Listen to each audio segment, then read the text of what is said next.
फकीर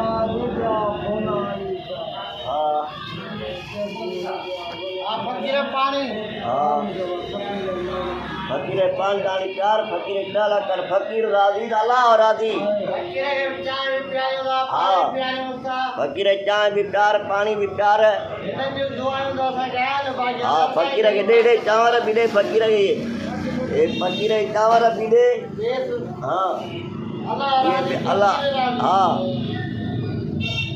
अल्लाह गंजड़ी तो नहीं किने मोया चाय पीने अब नीले पीना चाय तो के प्यारे वाला को दुआ कर जा हाँ दुआ कर दुआ आमीन आमीन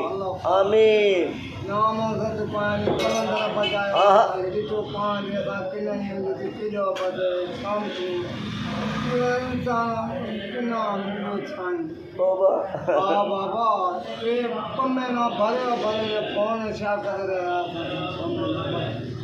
मालिक करे खाई अल्लाह आमीन अल्लाह पाक मुझा बोला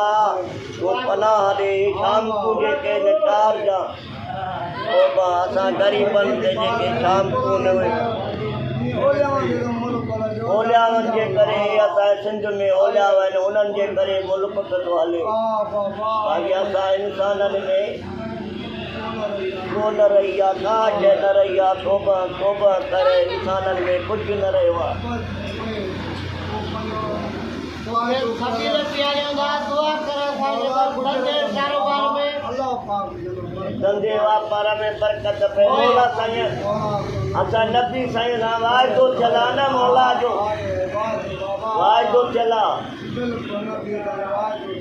वाइदो कयो न त असांजा इंसाननि जा जेके कारनामा आहिनि न तौबा हज़ारी तौबा ये छिकिरी मटी जी वञनि इंसान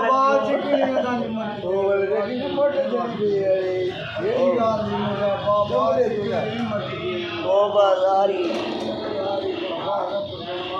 मौला जे पनाह जान लगी वई भलाña हिननि जे कलंदर आहे लतीफ़ सरकार आहे सजल साईं नाम तो सदको वञा हिननि मुर्शिदनि जे करे बेड़ो तारियो आहे जिन जे करे हले थो पियो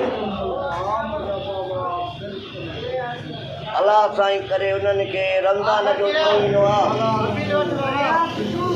रमज़ान जो महीनो आहे मौला करे उन्हनि जो जेको 30 रोज़ा क़ाइमु करे जेके रोज़ा रखनि था उन्हनि खे अलाह करे नसीब करे ऐं रोज़ा रखण वारे खे ख़ुदा नसीब करे रोज़ा बेनसीब खे काॾों नसीब थींदा इहा दुआ कंदो कर जो मां रमज़ान जो महीनो आहे हा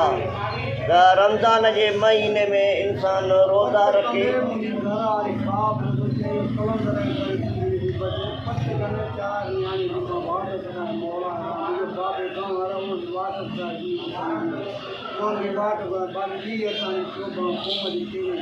तौबा हज़ारी तौबा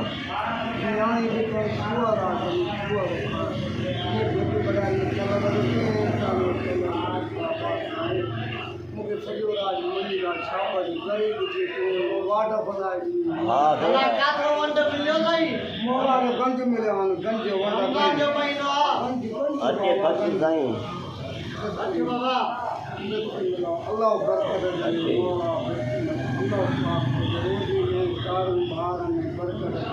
दुआ कर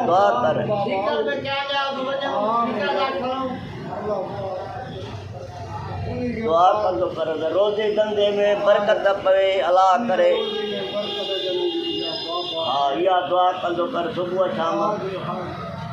रोज़ीअ धंधे में मौला बरकत विझे हा रोज़ो निमाज़ ख़ुदा क़ाइमु करे रोज़ो रखूं ऐं कलमो नसीब थिए पोइ सॼो ॾींहुं हराम था खाऊं